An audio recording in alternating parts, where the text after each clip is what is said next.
আসসালামু আলাইকুম রহমতুল্লাহি ওবরাকাতুহ। আলহামদুলিল্লাহি ওয়াহদা ওয়াসসালাতু ওয়াসসালামু আলা মান লা নাবিয়্যা বা'দা ওয়া আলা আলিহি ওয়া সাহবিহি ওয়া মাওয়ালা। আমি ওইদিন পেঞ্চুগঞ্জে গেছি, সিলেট পেঞ্চুগঞ্জ। পেঞ্চুগঞ্জে একটা মসজিদ মফিজ খান ইসলামিক সেন্টার অ্যান্ড মসজিদ কমপ্লেক্স। তা এখন যে ভাই প্রোগ্রামের আয়োজন করছে, তা আমরা সেখানে ৬০ জন আলোচক। তো এলাকার একজন আসি বলতেছে যে দেখো এরা ইহুদিদের থেকে কম টাকা পায়। আমরা এক বক্তা আনতে গেলে মিনিমাম ১ লাখ টাকার নিচে বক্তা আসে না, এরা ৬০ জন বক্তা আনতেছে। তো যদি মিনিমাম ৬০,০০০ টাকা করিও দেয় তাহলে কত হয়? হ্যাঁ, ২,৪০,০০০। তার ৬০ বক্তার ২,৪০,০০০। আচ্ছা, এরপরে এরা যত মানুষ যায় সবাই ৫০০ টাকা করি, তাহলে কত টাকার দরকার?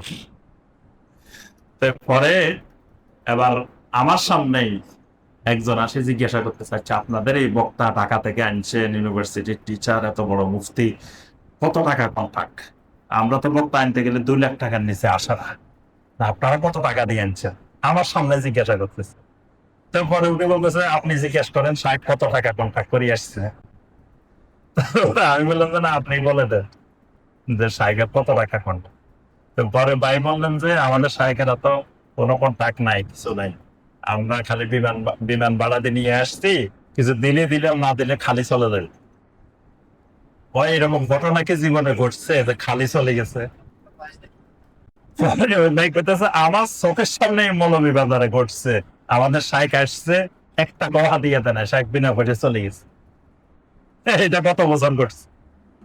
তো বলে যে আমি নিজে সাক্ষী, যে আমি বিমান টিকিট কাটে দিছি, যে শাইখ আসছে, আসা যাওয়ার টিকিট আমি কাটে দিছি।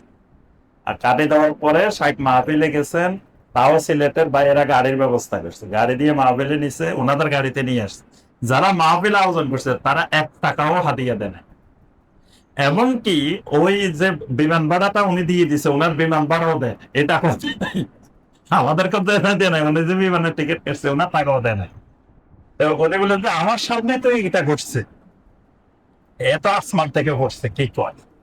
আমাদের বক্তারা আগে ১ লাখ টাকা অ্যাকাউন্টে না গেলে আমাদের বক্তারা আসে না। হ্যাঁ, তোমাদের বক্তারা বিনা পয়সা চলে আসে। এখন পরে ভাই অনেকক্ষণ তারে বুঝাইলেন যে তোমাদের বক্তা আর আমাদের বক্তার মধ্যে পার্থক্য এই জায়গায়, এই জায়গায়। আর ৫০০ টাকা করে যদি দে, আজকে বাজারে যত মানুষ আছে সবাই যাইতে বলো, সবাই ৫০০ টাকা করে নিয়ে আসো, অসুবিধা কি? অথবা এই গ্রামের সবাই বলো যাওয়ার জন্য, সবাই যাইতে ৫০০ টাকা করে নিয়ে আসে, যাইতে ওরা টাকা দেয়। আমি বললাম একজন মানুষ বের করে দেখেন কে ৫০০ টাকা পাইছে। একজন মানুষ যদি দেখাইতে পারেন যে আজকে মাহফিলে আসছে, এরা ৫০০ টাকা দিচ্ছে, মানে এরা এত মিথ্যা অপপ্রচার চালায়, মানে আল্লাহর ভয় এদের অন্তর থেকে উঠে গেছে। এখানে এই কথাটাই জন্য বললাম যে আল্লাহ পাক নবীকে বলতেছেন, নবী আপনি কি তাদের কাছে এমন পারিশ্রমিক চাইছেন যেই পারিশ্রমিক দিতে গিয়ে এরা ঋণ করতে করতে অনেক টাকা ঋণ হয়ে গেছে? মানে নবী সাল্লাল্লাহু আলাইহি সাল্লাম ধরেন প্রতিদিন ২৪ ঘন্টার মধ্যে ১৮ ঘন্টা দাওয়াতের কাজ করলেন, ধরেন ৬ ঘন্টা ধরেন ঘুমাইছেন, ১৮ ঘন্টা যদি দাওয়াতের কাজ করেন, আল্লাহ রাসূল যদি বলেন যে আমার ঘন্টা এত টাকা করে দিবা, তাহলে এদেরকে কত টাকা দেওয়া লাগতো? তো ওই টাকা দিতে দিতে এরা ঋণগ্রস্ত হয়ে যেত না? আল্লাহ পাক বলছেন আপনি যদি আপনার কোন স্বার্থের যদি দাওয়াত দিতেন তাহলে তো উজরত চাইতেন, পারিশ্রমিক চাইতেন, কিন্তু আপনি তো তাদের কাছে এই পর্যন্ত ১ টাকাও কোনোদিন চান নাই। তার অর্থ আপনি যে হক, এটা প্রমাণ হলো আম ইনদাহুমুল গায়বু ফাহুম ইয়াকতুবুন, নাকি তাদের কাছে অদৃশ্যের গায়েবের কোনো খবর আসে আর গায়েবের খবর তারা লিখে রাখে? আম ইউরিদুনা কাইদান, নাকি তারা নতুন নতুন ষড়যন্ত্র করতে চায়? ফাল্লাযীনা কাফারু হুমুল মাকিদুন, আসলে যারা কুফরি করে তারাই সেই চক্রান্তের, সেই ষড়যন্ত্রের শিকারে পরিণত হয়। আম লাহুম ইলাহুন গায়রুল্লাহ, আল্লাহ ছাড়া তাদেরকে কোনো মাবুদ আছে? সুবহানাল্লাহি আম্মা ইউশরিকুন। তারা যত কিছুর সাথে শিরিক করে, আল্লাহ রাব্বুল আলামিন এই সমস্ত শিরিক থেকে পবিত্র। সুবহান। ওয়া ইয়ারাউ কিসফাম মিনাস সামাই সাকিতান, আল্লাহ বলেন যদি এদের চোখের সামনে আসমান থেকে একটা টুকরা ভেঙ্গে যদি তাদের চোখের সামনে পড়ে, মানে ওদের অবস্থা এখন এমন পর্যায়ে যে আসমান থেকে আসমানের একটা টুকরা ভাঙ্গি ওদের চোখের সামনে আসি পড়ে গেছে। পড়ার পরে ইয়াকুলু সাহাবুম মারকুম, তারা বলবে ও, এটা মনে হয় একটা ম্যাগের টুকরা কোনো কারণে নিচে পড়ে গেছে। মানে তারপরেও তারা ঈমান আনবে না। আপনি যত মুজিজা দেখান বলবে যে এটা জাদু বা এটাই এটাই, বিভিন্ন ব্যাখ্যা দিবে। ফাজারহুম, অতএব আপনি তাদেরকে অবকাশ দেন, ছেড়ে দেন, তারা তাদের মতো থাকুক, আপনি আপনার মতো থাকুন। হাত্তা ইউলাকু ইয়াওমাহুমুল্লাযী ফীহি ইউসাকুন, ওই দিন আসা পর্যন্ত, যেদিন তারা সবাই বেহুঁশ হয়ে যাবে, ওই বেহুঁশ হওয়ার দিনটা আসা পর্যন্ত ওদেরকে অবকাশ দেন।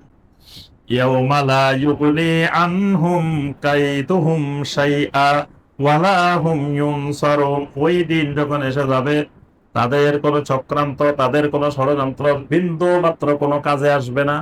ওয়ালা হুম ইউনসারুন, তাদেরকে সাহায্য করার মতো কাউকেও সেদিন পাওয়া যাবে না। ওয়া ইন্না লিল্লাযীনা যালামু আযাবান দুনা যালিকা ওয়ালাকিন্না আকসারাহুম লা ইয়ালামুন।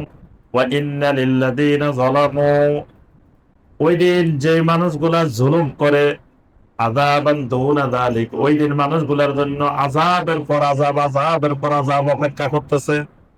ওয়ালাকিন্না আকসারাহুম লা ইয়ালামুন, কিন্তু তাদের অধিকাংশ এই জিনিসটা জানে না, অধিকাংশ এই জিনিসটা জানে না, বুঝে না। ওয়াসবির লিহুকমি রাব্বিকা ফাইন্নাকা বিআয়ুনিনা ওয়াসাব্বিহ বিহামদি রাব্বিকা হিনা তাকুম ওয়া মিনাল লাইলি ফাসাব্বিহু ওয়া ইদবারান নুজুম। সর্বশেষ দুই আয়াতে আল্লাহ পাক নবী সাল্লাল্লাহু আলাইহি সাল্লামকে একটি গুরুত্বপূর্ণ উপদেশ দিয়ে আল্লাহ পাক শেষ করছেন।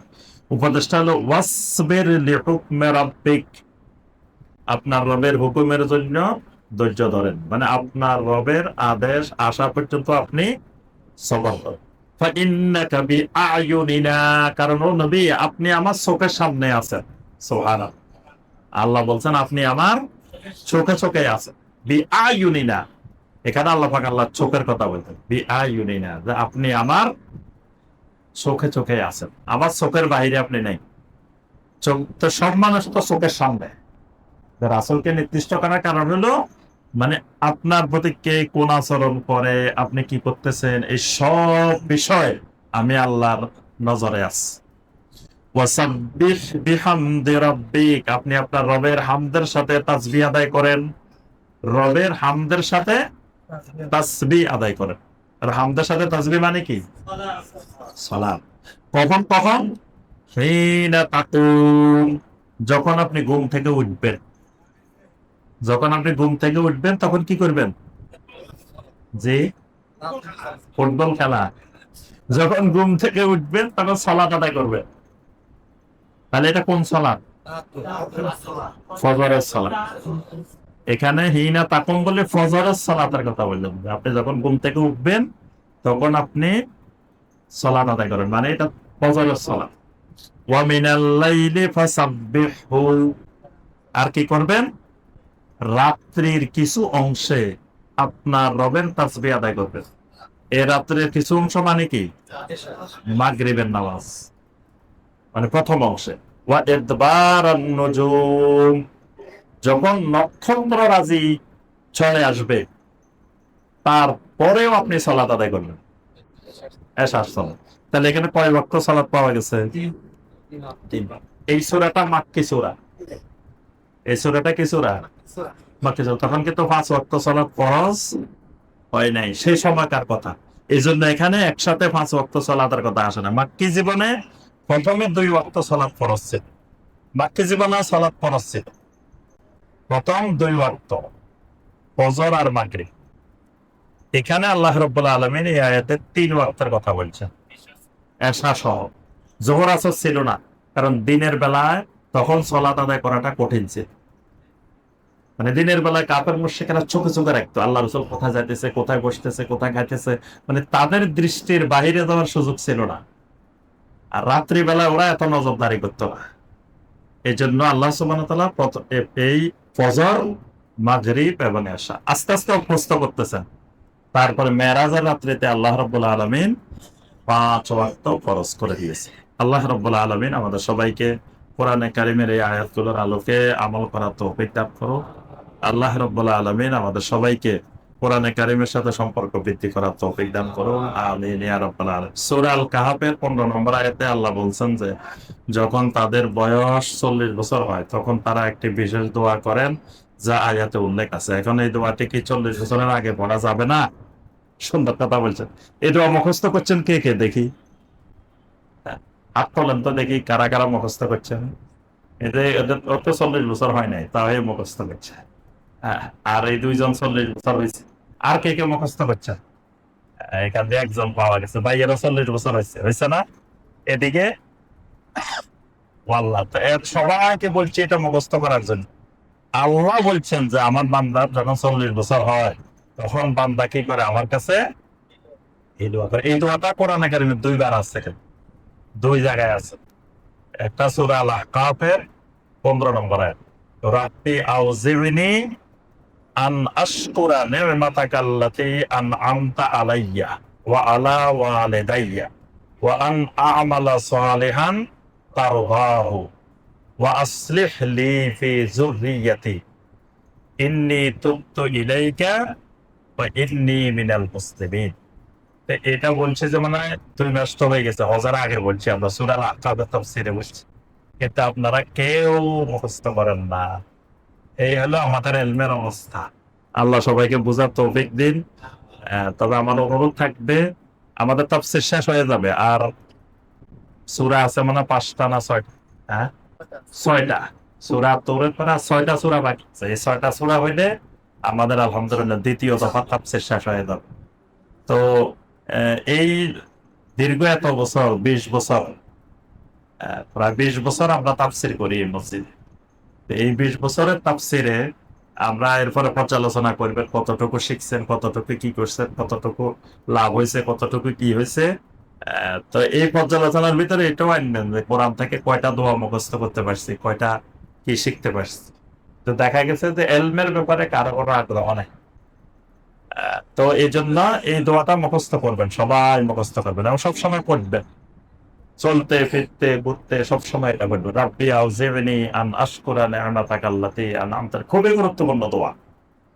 এটার মধ্যে আপনার জন্য দোয়া, আপনার মা বাবার জন্য দোয়া, আপনার ছেলে মেয়ের জন্য দোয়া, সব দোয়াকে একত্রিত করা হয়েছে। এই জন্য এই দোয়াটা এত গুরুত্বপূর্ণ। তবে এটা 40 বছরের আগেও পড়া যাবে। ভাই যেটা বলছেন এটা 40 বছরের আগেও পড়া যাবে। তো ওখানে 40 বছরের পরে কথা বলছেন, 40 বছরের আগে তো একসাথে ওই ছেলে মেয়ে মা বাবা সবকিছু একসাথে থাকে না। অনেকে এক সময় আছে মা বাবা আছে, ছেলে মেয়ে নেই। যেমন ওর এখন ছেলে মেয়ে নেই, দোয়ার মধ্যে কিন্তু ছেলে মেয়ের দোয়া আছে, ওয়া আসলিহ লি ফি যুররিয়্যাতি। এই জন্য 40 বছরের কথা বলা হয়েছে। তবে এটা আগে পড়লেও কোনো অসুবিধা। আসলে প্রশ্ন ছিল যে মুত্তাকিরা তো ডাইরেক্ট জান্নাতে যাবে, তো তাদের আগে তো কিছু গুনাহ আছে, নাহলে প্রত্যেকটা তো গুনাহগুলো কিভাবে মাফ পাবে? না, যারা মুত্তাকিন তারা তো তওবা করে ফেলছে। তবে বলে গুনাহ তওবা না করলে তো সে মুত্তাকিন হবে না। মুত্তাকিনের বৈশিষ্ট্যই হলো, মুত্তাকিন প্রথম কাকে বলে? যে কবিরা গুনাহ করে না, কোনো ফরজ ওয়াজিব ছাড়ে না, এই লোক হলো মুত্তাকিন। কোন ফরজ ওয়াজিব তার আমল থেকে বাদ পড়ে না, একটা ফরজও বাদ পড়ে না, একটা ওয়াজিবও বাদ পড়ে না। কিছু হয়তো সুন্নত নফল বাদ করতে পারে। আর কোন কবিরা গুনাহ করে না, একটা কবিরা গুনাহ করে না, হয়তো সগীরা গুনাহ করে। তো সগীরা গুনাহ তো আল্লাহ কবিরা গুনাহ থেকে বিরত থাকলে এমনি আল্লাহ মাফ করে দিবেন। আল্লাহ ওয়াদা করছেন যে ইন তাজতানিবু কাবায়রা মা তুনহাউনা আনহু নুকাফির আনকুম সাইয়্যাতিকুম। কবিরা গুনাহ থেকে বিরত থাকলে আল্লাহ সগীরা গুনাহ মাফ করে দিবেন। তাহলে মুত্তাকিনের তার কবিরা গুনাহ নাই, কোনো ফরজ বাজিব ছাড়ে যদি গুনাহ থাকে না তওবা করলে তওবা করছে মাফ হয়ে গেছে। আর যার তো মাফ হয় নাই, কবিরা গুনাহ নিয়ে কবরে গেছে, সেই মুত্তাকিনের কাতারে নাই। তার ওই কবিরা গুনার আগে আযাব হবে, শাস্তি হবে, তারপরে সেই জান্নাত পাবে। সুবহানাকা আল্লাহুম্মা বিহামদিকা আশহাদু আল্লা ইলাহা ইল্লা আনতা আস্তাগফিরুকা ওয়া আতুবু ইলাইক।